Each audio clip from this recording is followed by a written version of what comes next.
नमस्कार सम्पूर्ण साथीहरूलाई स्वागत छ हाम्रो यस युट्युब च्यानल शेयर मार्केटिङ नेपालमा। सदाको दिन जस्तै आजको नेप्सेको डेली मार्केट अपडेट र त्यसैगरी एनालाइसिसको भिडियो लिएर म उपस्थित भएको छु। आशा छ हजुरहरूलाई आजको यो भिडियो मन पर्नेछ।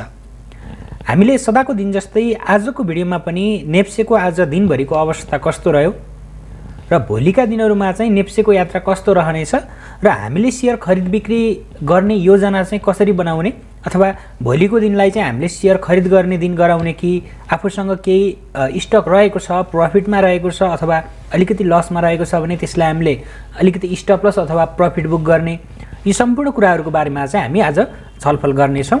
र जति पनि साथीहरुले 2900 भन्दा माथि शेयर किन्नु भएको छ अथवा धेरै नै अहिलेको अवस्थामा घाटा रहेको छ भने उहाँहरुले चाहिँ अहिलेको यो अवस्थामा गर्न सक्ने काम चाहिँ के हो, के गर्दा उपयुक्त हुन्छ त भन्ने विषयमा पनि हामीले केही छलफल गर्ने छौं। त्यसैले भिडियोलाई चाहिँ अन्तिमसम्म हेरिदिनु होला र यस्तै शेयर बजारसँग सम्बन्धित विभिन्न नयाँ तथा जानकारीमूलक भिडियोहरु हेर्न चाहनुहुन्छ भने हाम्रो युट्युब च्यानल शेयर मार्केटिङ नेपाललाई सब्स्क्राइब गर्न भने नभुल्नु होला। र साथीहरु अब हामी आजको विषयवस्तुतर्फ नै लागौं। सबैभन्दा पहिले हामी मार्केटको बारेमा चाहिँ केही छोटकरीमा जानकारी लियौं, त्यसपछि हामी टेक्निकल एनालाइसिसको पाटोतर्फ चाहिँ लाग्ने छौं। र जति पनि साथीहरुले यो नेप्सेको मार्केट अपडेटको बारेमा तपाईहरुलाई जानकारी छ भने हजुरहरु चाहिँ स्किप गरेर अर्को च्याप्टरमा जान सक्नुहुनेछ। मैले च्याप्टर राखिदिएको छु हैन, तपाईहरुले चाहिँ यसलाई स्किप गरेर त्यहाँ जान सक्नुहुन्छ है त। र आज नेपालको शेयर बजार अर्थात नेप्से परिसूचक 2693.10 बिन्दुमा झरेको छ। आज 39.40 अंकको चाहिँ बजारमा गिरावट देखिएको छ। समग्रमा हेर्ने हो भने 1.44% को चाहिँ नेप्सेमा गिरावट देख्न सकिन्छ। र बलिया कम्पनीहरुको सूचक सेन्सिटिभ पनि आज 4.99 अंकले घटेको छ। कारोबार रकम हेर्ने हो भने आज बजार घटेको दिन कारोबार रकममा सुधार देखिएको छ। यसलाई पुराना लगानीकर्ताहरूले बजार घटेको दिन कारोबार रकममा अलिकति वृद्धि हुन्छ, सुधार हुन्छ, धेरै कारोबार रकम आउँछ भने त्यसलाई चाहिँ अलिकति नराम्रो पक्षको रूपमा पनि हेर्ने गर्दछन्। र 230 वटा कम्पनीहरुको आज शेयर कारोबार भएको छ। बजार सुरुमा एकदमै तीव्र रूपमा घटेको थियो, तर जब एमसीसी संसदमा चाहिँ पेश हुने भन्ने किसिमका कुराहरूले गर्दा चाहिँ बजार अलिकति लयमा जान खोजेको थियो, तर अन्तिम समयमा चाहिँ लगानीकर्ताहरुमा एउटा मनोबल नआएको कारणले गर्दा हैन, त्यसकारणले गर्दा चाहिँ अन्तिम समयमा पनि मार्केट त्यस्तो राम्रोसँग वृद्धि हुन सकेन। समग्रमा मार्केट आज 39 करिब 40 अंकले घट्यो। र त्यसैगरी अब सब इन्डेक्स वाइज हेर्ने हो भने आज बैंकिङ, त्यसैगरी trading, hotel and tourism, development bank, hydro power finance, त्यसैगरी non life insurance, manufacture and processing लगायतका सब इन्डेक्सहरुमा चाहिँ आज गिरावट देख्न सकिन्छ। एउटा अदर्स बाहेकका सम्पूर्ण सब इन्डेक्सहरु आज घटेका छन्। अदर्समा चाहिँ नेपाल टेलिकमको शेयर मूल्य वृद्धि भएको कारणले गर्दा यसको चाहिँ सब इन्डेक्स आज हरियोमा देखिएको छ। र त्यसैगरी अब आज सर्वाधिक मूल्य बढ्ने कम्पनीहरुको शेयर हेर्ने हो भने एक नम्बरमा यो यूएमआरएच हाइड्रो पावर रहेको छ। यसको 10% ले शेयर मूल्यमा वृद्धि भएको छ आज। त्यसैगरी टीपीसी, एसपीसी, एनएफएस, जेबीएलबी, यो जेबीएलबी को बारेमा हामीले केही बेरमा छलफल गर्ने छौं। यसको बोनस शेयर घोषणा भएको कारणले गर्दा चाहिँ यसको शेयर मूल्यमा चाहिँ वृद्धि भएको हो। त्यसैगरी एनटीसी, एनईएफ, नियादी हाइड्रो पावर, एमकेजेसी, एसएमएफबीएस लगायतको चाहिँ आज शेयर मूल्य सर्वाधिक वृद्धि भएको छ। र त्यसैगरी आज बजार करिब 40 अंकले घटेको दिन नारायणी डेभलपमेन्ट बैंकको सर्वाधिक 4.74% ले मूल्य घटेको छ। त्यसैगरी युनाइटेड इन्स्योरेन्स, यो नन लाइफ इन्स्योरेन्स हो, यसको पनि 4.36% ले मूल्यमा गिरावट देखिएको छ। त्यसैगरी Ruru hydro power, PIC, IGI, MLBBL, त्यसैगरी एनएलबीबीएल, एचजीआई, जीयूएफएल, यूएलआई लगायतको चाहिँ आज शेयर मूल्य सर्वाधिक घटेको छ।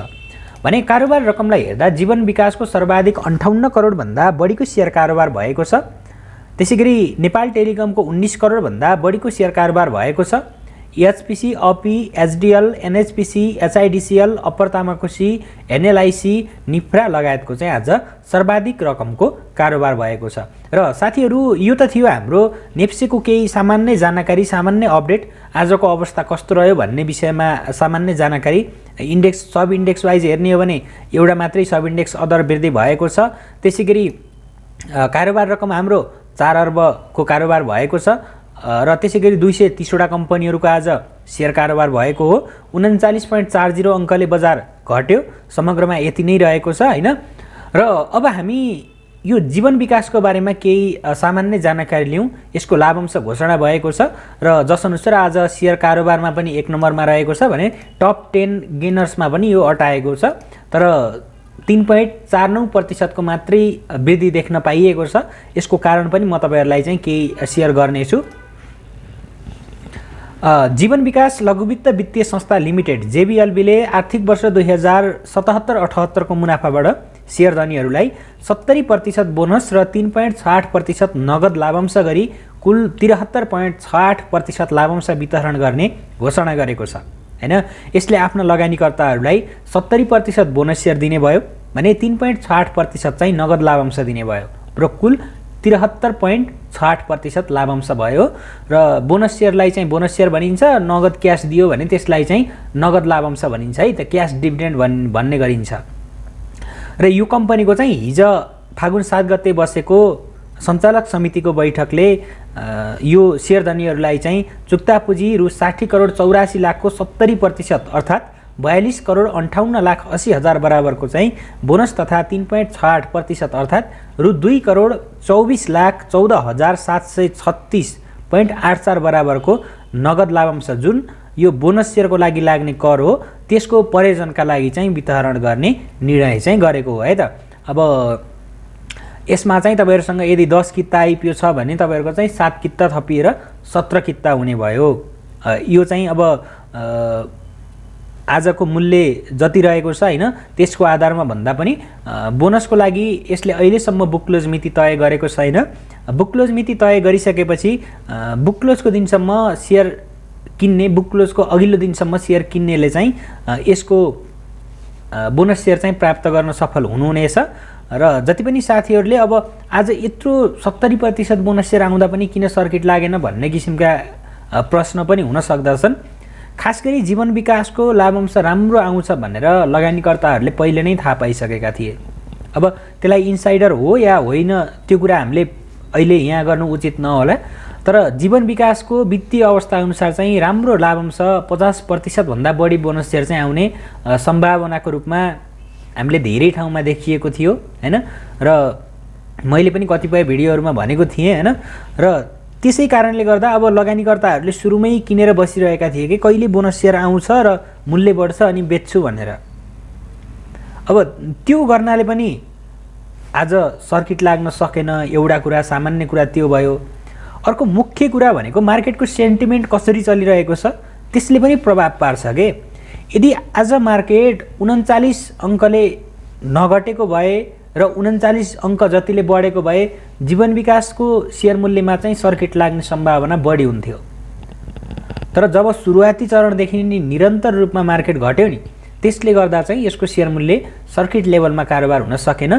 किनकि लगानीकर्ताहरूमा एउटा डर के हुन्छ भने यदि भोलिका दिनमा पनि मार्केट घट्यो भने सधैँभरि त यसको शेयर मूल्य त बढ्दैन। यदि बियरिश बजार नै हो भने त मूल्य समायोजन भइसकेपछि पनि त घट्छ। त्यसैले बरु अलिकति भए पनि आफ्नो प्रफिट चाहिँ बुक गरौँ।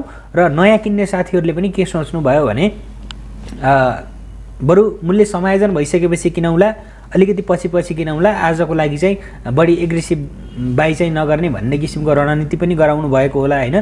ती कारणहरूले गर्दा चाहिँ अब शेयर मूल्यमा सर्किट लाग्न सकेन। र जुन आजको मूल्य हेर्ने हो भने 5133 रहेको छ र त्यसका बावजुद पनि कारोबार रकममा 1 नम्बरमा रहेको छ। 58 करोड भन्दा बढीको शेयर कारोबार भएको छ र अब माइक्रो फाइनेन्समा सबैभन्दा बढी शेयर मूल्य भएको कम्पनी पनि यही रहेको छ। अब त्यसैले यदि तपाईहरुले यसको शेयर किनेर बोनस खान चाहनुहुन्छ भने घटेको बेलामा किन्नु होला, कहिले पनि बढेको बेलामा नकिन्नु होला। किनकि हामीले बोनस शेयर घोषणा गर्ने बित्तिकै किन्नुपर्छ भन्ने छैन। बुक क्लोजसम्म चाहिँ हामीले जहिले किनेर राखे पनि हुन्छ हैन। त्यसको लागि चाहिँ खासै त्यो अप्ठ्यारोको विषय भएन। र बुक क्लोज पछाडि मूल्य समायोजन भइसके पछाडि पनि हामीले किन्न सकिन्छ है त। बोनस 70% बोनस शेयर दियो भने यसको यो अहिलेको 5133 मा यदि समायोजन भयो भने मूल्य त घट्छ। 70% को बोनस अनुसारको मूल्य त समायोजन हुन्छ हो, त्यसपछि हामीले लगानी गर्न सकिन्छ। त्यसैले धेरै त्यो अलिकति एग्रेसिभ भएर शेयर खरिद गरिहाल्नुपर्छ भन्ने किसिमको कन्डिसन चाहिँ अहिलेको अवस्थामा रहेको छैन है त। अब यो विषयमा हामी धेरै नभुलौँ। अब हामी नेप्सेको प्राविधिक पाटोतर्फ लागौँ र त्यसपछि हामीले निष्कर्षको रूपमा आज अलिकति विशेष जो साथीहरू अलिकति माथि किन्नु भएको छ र लगानी अलिकति धेरै घाटा भइसकेको छ भने त्यस्तो साथीहरूले के गर्ने भन्ने विषयमा पनि छलफल गर्नेछौँ र अब चाहिँ हामी प्राविधिक पाटोतर्फ नै लागौँ है। साथीहरू हजुरहरूले देख्न सक्नुहुन्छ यो चाहिँ हाम्रो नेप्सेको डेली चार्ट हो। नेप्से आज 2693.10 बिन्दुमा झरेको छ। 39.35 को आज गिरावट देखिएको छ र नेप्से आजको दिनमा चाहिँ अलिकति महत्त्वपूर्ण एरियामै रहेको छ। बजार अलिकति तल घटेर पनि अन्तिममा केही रिकभर भएर बस्यो हैन। अब यसलाई चाहिँ हामीले सकारात्मक रूपमा लिनुपर्ने हुन्छ। लगभग महत्त्वपूर्ण एरियामा नै रहेको छ। अब भोलि यहाँबाट बढेर माथि जान्छ कि जाँदैन भन्ने कुरा चाहिँ हाम्रो मेन हुन्छ के। अब भोलिका दिनमा पनि बजार घट्यो हैन, कारोबार रकममा पनि धेरैले बजार घट्यो भने त्यस्तो अवस्थामा बजारको यात्रा झन् तल हुन सक्दछ। त्यसैले अब हामीले के गर्ने भन्ने विषयमा पछि कुराकानी गरौँला। पहिला सरसर्ती एमएसिडी आरएसआई लगायतका अन्य केही इन्डिकेटरहरूको प्रयोग गरेर बुझौँ है त। यो बुलिङ्गर ब्यान्ड अनुसार चाहिँ बजार लोअर ब्यान्डमा चलिरहेको छ। लोअर ब्यान्डलाई सपोर्ट गराइरहेको छ हैन। लोअर ब्यान्ड यसरी तलतिर गइरहेको छ भने बजारले पनि त्यसलाई सपोर्ट गराइरहेको अवस्था छ। अब भोलिका दिनमा बजार यहाँबाट माथि जान सक्ने सम्भावना पनि उत्तिकै नै रहेको छ। हामीले जब बजार चाहिँ यो लेभलदेखि घट्यो के, बजार यो लेभलदेखि जब घट्यो नि हो, यो लेभलदेखि घट्दै गर्दा मैले निरन्तर रूपमा भन्दै आइरहेको छु बजारमा तत्कालै इन्ट्री गरेर त्यस्तो राम्रो प्रफिट खान्छु भन्ने किसिमको वातावरण छैन भनेर भन्दै आइरहेको छु। तर बजार एकचोटि डाउन भयो अनि अप हुन खोजे तर धेरै अप हुन सकेन र फेरि डाउन भयो।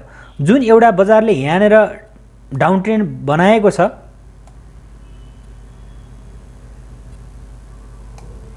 त्यसलाई चाहिँ बजारले ब्रेकआउट गर्न सकिरहेको छैन के। अब यो डाउन ट्रेन्डलाई चाहिँ बजारले ब्रेकआउट गर्छ भने हामी त्यति बेला इन्ट्री हुन सकिन्थ्यो हैन। तर बजारले यो डाउन ट्रेन्डलाई चाहिँ अलिकति ब्रेक नगरेको हुनाले त्यस्तो राम्रो कन्फर्मेसन भने आइसकेको थिएन त्यो बेलामा पनि। अब त्यस कारणले गर्दा हामीले अहिलेको समयमा सेयर चाहिँ खरिद गर्ने भनेर चाहिँ त्यस्तो रणनीति गराइसकेका छैनौँ हो। अब भोलिका दिनहरूमा बजार यही लेभलबाट बढेर माथि जान्छ भने, जस्तो कि हामीले जसरी कुरा गरेका थियौँ बजार घटेर यसमा अप भयो, फेरि अलिकति माथि बढ्यो, फेरि यसलाई नै टच गर्यो। अब भोलिका दिनमा चाहिँ बजार बढेर माथि जान खोज्छ भने यो लेभलमा हामीले अलिकति केही यदि कारोबार रकममा पनि तेजी आउँछ भने मात्रै है त यो लेभलमा केही खरिद गर्न सकिन्छ अलिकति रिस्क लिएर। होइन भने हाम्रो कन्फर्मेसन भनेको जब डाउन ट्रेन्ड ब्रेक हुन्छ त्यस पछाडि अलिकति स्ट्रङ कन्फर्मेसन आउँछ, नेप्से त्यसपछि आफ्नो लयमा फर्केको भनेर हामीले बुझ्न सकिन्छ। त्यसैले अब तत्कालको लागि चाहिँ हामीले सेयर खरिद गर्ने अवसरको रूपमा चाहिँ अब यहाँबाट हेर्दा पनि देखिएको छैन र एमएसिडीको लेभल अनुसार हेर्ने हो भने चाहिँ बजार एमएसिडीले पनि बाई सिग्नल जेनेरेट गरेको थिएन। बजार अलिकति यो लेभलमा केही पोजिटिभ हुन खोजे पनि फेरि आजको जुन एउटा घटाइले चाहिँ एमएसिडीमा पनि त्यस्तो पोजिटिभ कुरा तत्कालै आउला, आज भोलिमै आउला भन्ने किसिमको देखिएको छैन। त्यसैले अब यो विषयमा एमएसिडीबाट पनि हामीले त्यस्तो राम्रो न्युज चाहिँ पाएनौँ है त बाई गर्नको लागि। र आरएसआईको लेभल हेर्ने हो भने आरएसआईले अलरेडी एउटा डाउन ट्रेन्ड बनाइरहेको छ हैन। आरएसआईमा डाउन ट्रेन्ड रहेको छ, त्यो डाउन ट्रेन्ड आरएसआईले पनि ब्रेक गरिरहेको छैन। त्यसैले आगामी दिनमा चाहिँ हामीले एकछिन है त यो लेभलमा जुन एउटा डाउन ट्रेन्ड छ नि हो, यो लेभललाई चाहिँ अब ब्रेक गर्नु पर्यो कि बजारले। एकछिन है त साथीहरू,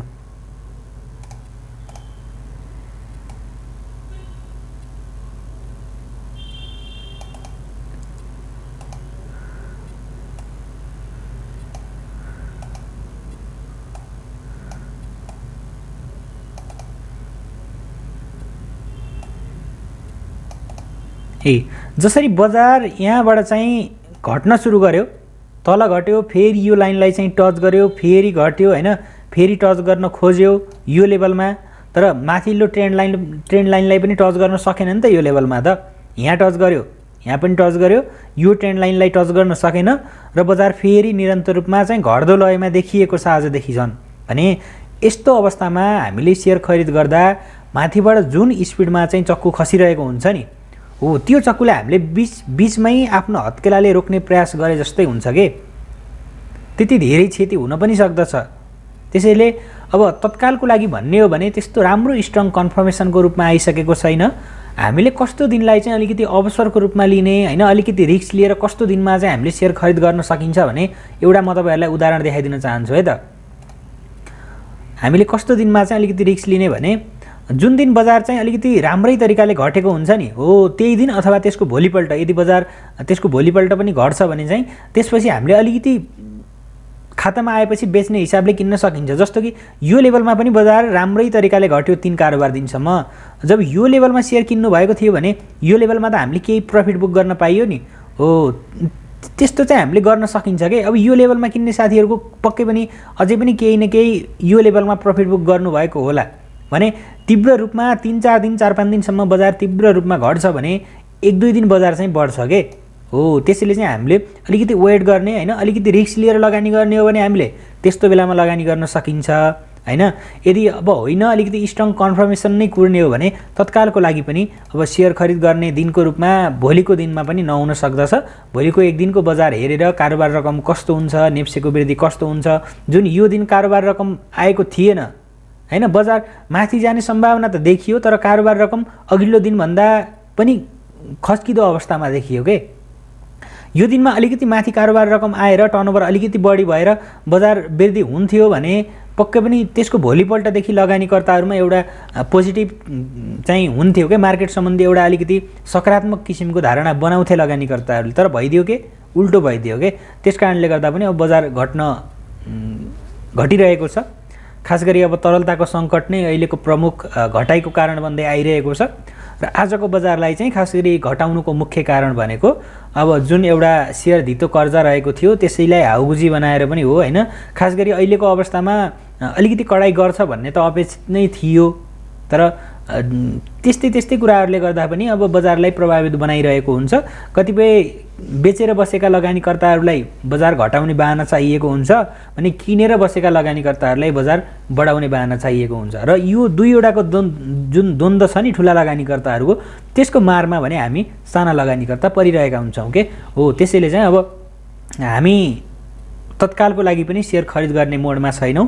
भोलिको दिन हेरौं हैन, भोलिको दिन अझै नेप्से तल झर्ने सम्भावना हुन्छ, झर्छ, अझै तल क्लोज दिने सम्भावना हुन्छ भने अब त्यो बेलामा हामीले अलिकति केही प्रफिट छ यताउता छ भने हामीले त्यो बेलामा बुक गर्न पनि सकियो।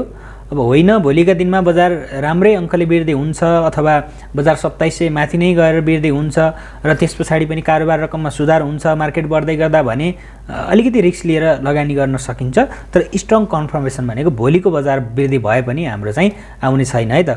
र आज एउटा कुरा, आज मार्केट धेरै अंकले घट्थ्यो होला तर जुन एमसीसी को कारणले गर्दा हाइड्रो पावर कम्पनीहरुतर्फ बीचमा चाहिँ केही आकर्षण देखियो, त्यसकारणले गर्दा पनि बजार चाहिँ त्यस्तो धेरै घट्न चाहिँ सकेन भनेर बुझौं हामीले हैन। नत्र एक समय चाहिँ बजार राम्रै अंकले घट्ने भयो आज पनि भन्ने हिसाबको थियो। जुन एउटा डाउन ट्रेन्ड चाहिँ अझै पनि यहाँबाट हेर्न सकिन्छ हामीले हैन। अब यो डाउन ट्रेन्ड कहिले ब्रेक गर्ने बजारले,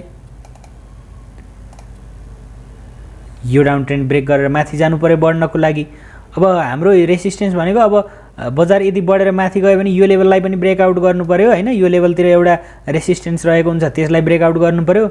यसलाई ब्रेकआउट गरे लगत्तै जुन एउटा डाउन ट्रेन्ड छ नि त्यसलाई ब्रेकआउट गरेर माथि जान्छ भने हामी हो यसरी माथि गएको बेलामा यो लेभलमा हाम्रो स्ट्रङ कन्फर्मेसन हुन्छ। यदि बजार राम्रै अंकले बढ्यो भने र कारोबार रकममा पनि सुधार हुँदै जान्छ भने र यहाँबाट भोलिका दिनमा बजार बढ्छ भने पर्सिको दिनमा हामीले केही तल पाइयो भने थोरै रिस्क लिन सकिन्छ। तर अब यहाँबाट यदि बजार चाहिँ लयमा देखियो भने यहाँबाट यो लेभल यो डाउन ट्रेन्डसम्म चाहिँ पुग्न सक्ने सम्भावना हुन्छ के। जस्तो कि यहाँबाट बजार घट्यो हैन, तीव्र रूपले घट्यो र त्यसपछि यो डाउन ट्रेन्डलाई टच गर्यो हैन, त्यसपछि यहाँ घट्यो फेरि टच गर्यो, त्यसैगरी यसरी अब यहाँ टच गर्न सकेन तर यहाँबाट यसरी घटेर यदि बढ्न सुरु गर्छ भने यो लेभललाई टच गर्न सक्ने सम्भावना चाहिँ हुन्छ के। यदि बजार बियरिश नै भए पनि जुन एउटा डाउन ट्रेन्ड हुन्छ त्यही डाउन ट्रेन्डमै बजार चाहिँ चलिरहेको हुन्छ के। अब त्यो हाम्रो एउटा रणनीति भयो।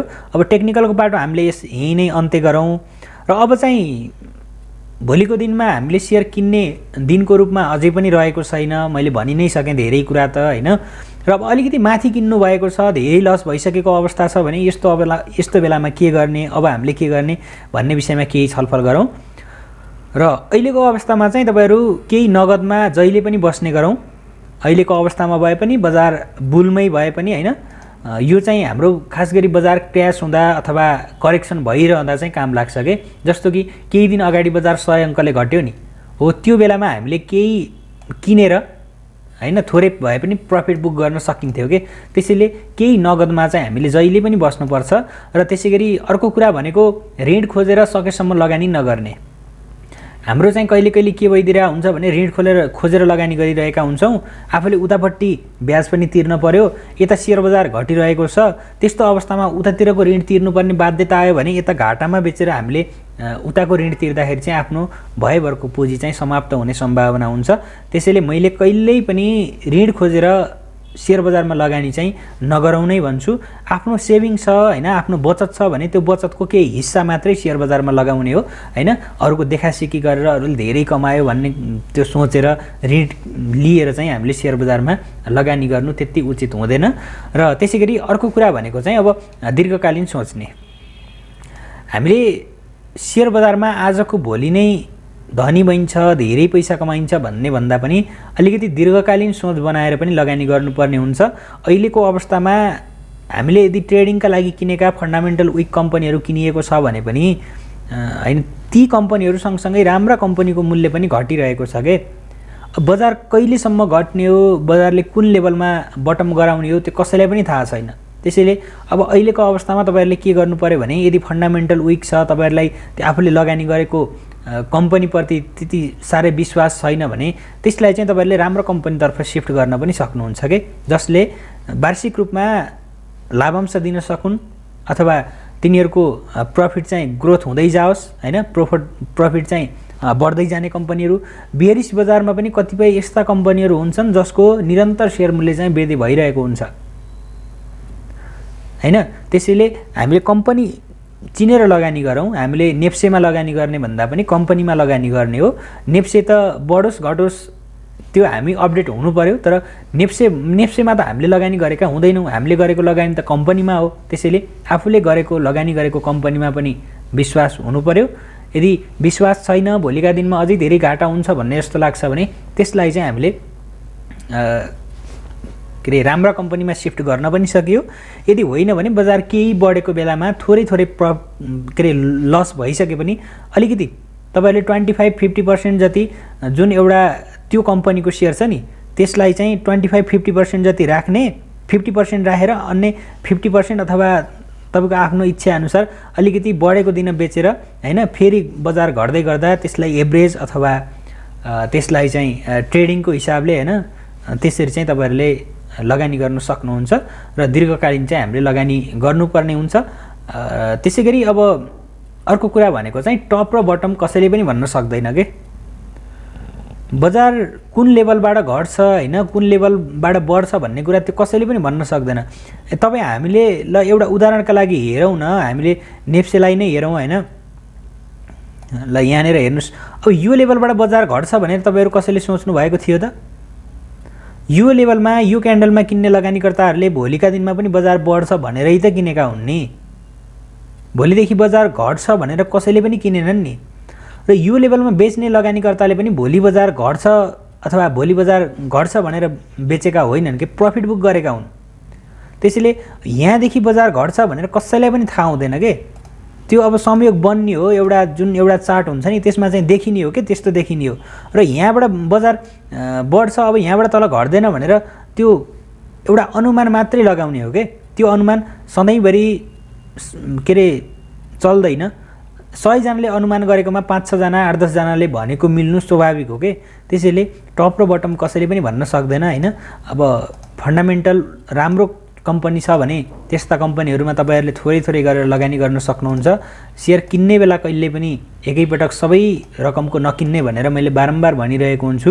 किनकि बजारमा अलिकति क्र्यास आउँछ, बजार धेरै अंकले घट्छ भने त्यस्तो बेलामा हामीले एभरेज गर्ने अथवा त्यस्तो बेलामा मौकाको सदुपयोग गर्न सकिन्छ। त्यसैले जहिले पनि शेयर बजारमा लगानी गर्नु भएको छ भने क्याशमा चाहिँ तपाईहरु बस्नु होला है त। थोरै धेरै जति हुन्छ क्याशमा चाहिँ बस्ने गरौँ। र अब त्यही नै हो साथीहरु। अब मैले भनि नै सके। अन्तिममा एकपटक फेरि भन्नु पर्दा जति पनि साथीहरुले अब 2900-3000 को हाराहारीमा किन्नु भएको छ भने पक्कै पनि धेरै घाटा भइसकेको हुन सक्दछ। यस्तो अवस्थामा चाहिँ हामीले नराम्रो कम्पनीको सेयर छ भने त्यसलाई राम्रो कम्पनीमा शिफ्ट गर्न पनि सकियो हैन, किनकि यो अहिले घटिरहेको बजार, अहिलेको यो जुन तरलताको समस्या छ त्यो कहिलेसम्म हो, बजार कहिलेसम्म घट्छ भन्ने त्यस्तो ग्यारेन्टी छैन। तपाईहरुले आफूले लगानी गरेको कम्पनीमा विश्वास छैन भने राम्रा कम्पनीमा जान सक्नुहुन्छ। यदि होइन त्यही कम्पनी अब यत्रो धेरै घाटामा किन बेच्ने भन्ने हो भने अलिकति केही आफ्नो त्यो कम्पनीमा जति लगानी छ त्यसको केही 15-20% जति अलिकति बजार राम्रो अङ्कले बढेको दिन बेचेर हैन, त्यस्तो किन गर्ने भने हामीसँग त्यस कम्पनीको सेयर छ हैन, हामीले 20% मात्रै बेचियो भने त्यसपछिको दिनमा त्यसको सेयर मूल्य बढ्यो भने पनि त्यो हाम्रो लस त त्यो बाँकी भएको किताले बचाउँछ नि। यदि त्यहाँबाट घट्दै तल गयो भने हामीले थोरै भए पनि एभरेज गरेर मूल्य तल झार्न सकियो, ट्रेडिङको हिसाबले पनि हेर्न सकियो त्यसलाई हैन। अब त्यस्तो गर्न पनि सकिन्छ। अब धेरै कुरा मैले भनिसकेँ, भिडियो अलिकति लामो नै भइसक्यो हैन, त्यसैले अब यो किसिमले चाहिँ तपाईहरुले लगानी गर्नु होला भन्न चाहन्छु। आजको यो भिडियो तपाईहरुको लागि कस्तो लाग्यो, जस्तो लाग्यो त्यस्तै प्रतिक्रिया दिन नभुल्नु होला र आगामी दिनमा हाम्रो भेट हुने नै छ। भिडियोलाई अन्तिमसम्म हेरिदिनु भएकोमा धेरै धेरै धन्यवाद।